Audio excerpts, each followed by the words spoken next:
عمرك سألت نفسك السوق اللي أنا باشتغل فيه ده إيه بالضبط؟ وهل أنا مستهدف الناس الصح ولا لأ؟ كتير من المشاريع بتشتغل من غير ما تحدد السوق بتاعها، وده أكبر سبب يخلي المنتج أو الخدمة مهما كانت ممتازة ما تحققش أي نجاح. في كتابه فيليب كوتلر بيقول: لو عايز تكسب في البيزنس لازم تعرف السوق قبل ما تنزل تلعب فيه. الفيديو ده هيساعدك تفهم يعني إيه ماركت أو سوق، وليه تحديد السوق الصح بيختصر عليك نص مشوار النجاح. هنتعرف على أنواع الأسواق وأمثلة من مصر والعالم، وإزاي تحدد السوق المناسب للمنتج أو الخدمة بتاعتك. وفي الآخر هتكون قادر تجاوب على سؤال: أنا بلعب في أي سوق وبكلم مين بالضبط؟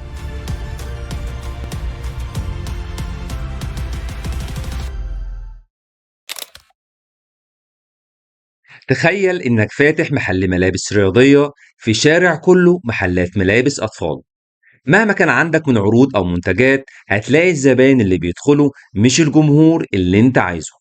دي مشكلة كتير من المشاريع، عندها منتجات قوية جدا لكن موجهة لسوق غلط، والنتيجة مجهود وضغط ومصاريف تسويق، وفي الآخر مفيش مبيعات ثابتة. الماركت أو السوق ببساطة هو مجموعة من الأشخاص أو المؤسسات اللي عندهم احتياج أو رغبة معينة، ومعاهم القدرة والرغبة في الشراء. يعني مش أي حد ممكن تبيع له. السوق هو اللي فيه الأشخاص اللي فعلا محتاجينك وقادرين يدفعوا مقابل القيمة اللي بتقدمها.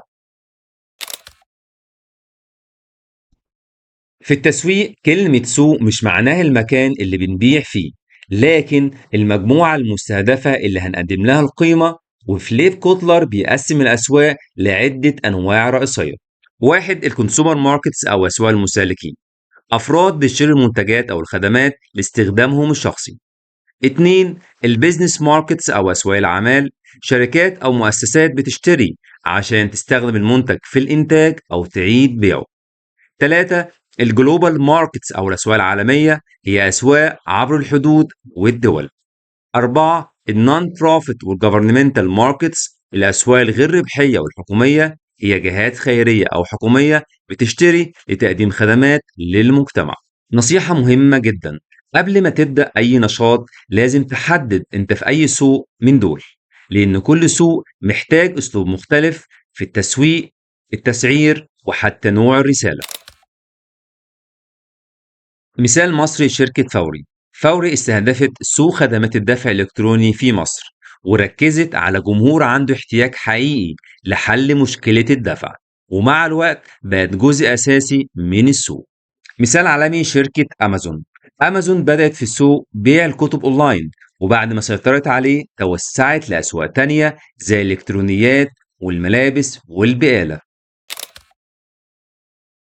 تطبيق عملي مختصر ومفيد في نفس الوقت: لو تفكر تفتح كافيه لازم تحدد السوق بتاعك. يعني لو سوقك شباب الجامعات هتفكر في الأسعار، الديكور، والمشروبات اللي تناسبهم. لكن لو سوقك الموظفين هتفكر في السرعة، القهوة القوية، والموقع القريب من مكاتبهم. ملخص سريع لفيديو النهاردة: السوق هو جمهورك المستهدف. تحديد السوق الصح بيحدد مكانك في المنافسة. السوق مش مكان، السوق هو الناس اللي محتاجينك. لو عايز تطلع من الفيديو ده بحاجة واحدة: اعرف سوقك قبل ما تبدأ، لأن السوق الصح بيختصر لك نص طريق النجاح. أخيرا قول لنا في التعليقات أنت شايف سوق مشروعك فين، ومين الجمهور اللي بتستهدفه. وما تنساش تعمل لايك وسبسكرايب عشان توصل لك باقي سلسلة التسويق.